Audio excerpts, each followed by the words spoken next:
Hoje a gente vai conhecer a história de uma divindade feminina, uma que tomou uma decisão assim totalmente radical. Uma decisão que não só mudou o destino dela, mas que inspirou, olha, milhões de pessoas ao longo dos séculos.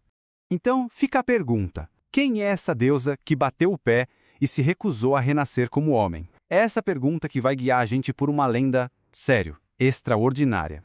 Ok, vamos lá. Para entender essa história, a gente precisa voltar no tempo, muito tempo, há éons, no universo chamado Luz dos Diferentes Mundos. E é lá que a gente encontra uma princesa, a Lua da Sabedoria. Ela era conhecida por ser, assim, extremamente devota aos ensinamentos iluminados. E depois de, eras e eras de devoção, ela finalmente despertou a atitude iluminada. E aí vem o momento-chave. Alguns monges chegaram para ela e deram aquele conselho, sabe? O caminho tradicional. Olha, agora você tem que orar para renascer como homem, porque esse é o jeito mais rápido de chegar na iluminação total. Só que a resposta dela não foi nada do que eles esperavam. Foi, na verdade, revolucionária. E é aqui que o voto dela entra. Ela disse o seguinte, com todas as letras: olha, tem um monte de gente tentando alcançar a iluminação num corpo de homem, mas não tem ninguém que trabalhe pelo bem dos outros num corpo de mulher. Então eu vou fazer isso. Eu vou trabalhar pelo bem de todos num corpo de mulher até o Sansara se esvaziar. Pensa na força disso. Uma declaração de propósito que na época era algo nunca visto. E ela não ficou só na promessa, não. Com a força dessa decisão, ela começou a libertar milhões de seres de suas preocupações mundanas, todos os dias. E foi por isso que ela ganhou um novo nome, Tara. Tara significa literalmente aquela que liberta.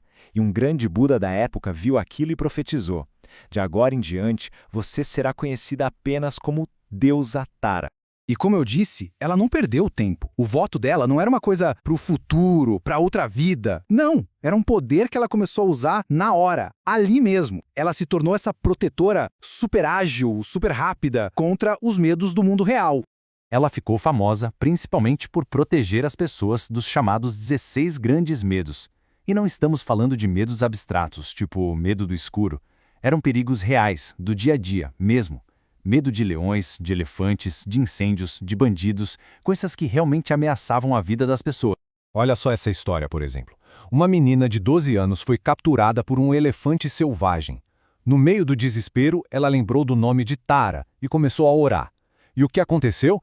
Instantaneamente, o elefante se acalmou. Ele não só soltou a menina, como se curvou para ela e a levou até o palácio do rei.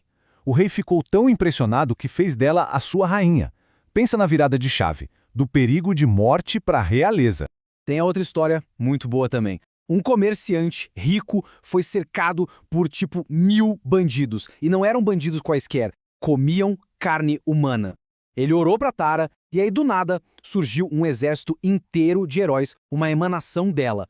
E aqui está o detalhe mais importante. Eles espantaram os bandidos para longe sem machucar ninguém. É a combinação perfeita de poder e compaixão. Essa aqui é inacreditável. Uma família ficou presa dentro de casa, com a casa pegando fogo, incendiada por inimigos. Eles começaram a gritar o nome de Tara, e de repente apareceu uma nuvem azul linda no céu e uma chuva torrencial começou a cair, mas só em cima da casa deles, em mais nenhum lugar. O fogo apagou na hora. Uma intervenção cirúrgica, um verdadeiro milagre. Ok, já deu para entender que ela é uma protetora muito poderosa, né? Mas a pergunta é, como é que todo esse conhecimento sobre ela, sobre as práticas secretas, chegou até nós, os humanos? Bom, é aí que entram os chamados ensinamentos dourados. A transmissão dos tantras dela, que são basicamente seus ensinamentos sagrados e práticas mais secretas, foi toda mística. A coisa funcionou mais ou menos assim.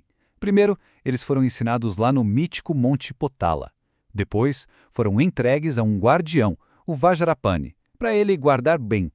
Ele escondeu esses ensinamentos como tesouros do Dharma, que só poderiam ser encontrados na hora certa, séculos depois, por grandes mestres. E quem praticava esses tantras com dedicação conseguia atingir os siddhis. Mas o que é um siddhi? Bom, de forma simples, são realizações espirituais ou poderes sobrenaturais mesmo. E os poderes que vinham da prática de Tara, olha, eram de outro mundo.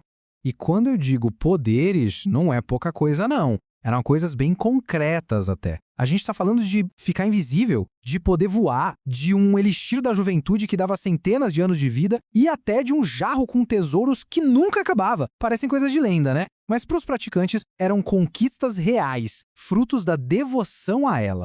E não pense que isso era para uma ou duas pessoas, não. O alcance do poder dela era gigantesco. Os textos antigos dizem que mais de 5.000 pessoas conseguiram alcançar esses siddhis, esses poderes incríveis, só com fé e prática dedicada aos ensinamentos de Tara. 5.000 é muita gente. Bom, vamos amarrar tudo isso agora. A gente saiu de um voto totalmente radical para chegar num legado que é global.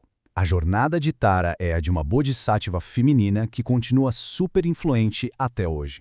Então, o ponto central da história toda é esse. A história de Tara é única. Ela mostra um ser que escolheu a forma feminina não como um degrau inferior que precisava ser superado, sabe? Mas sim como a expressão máxima de poder e de compaixão. Nesse caso, ser mulher não era um limite. Era o próprio veículo para alcançar a iluminação total.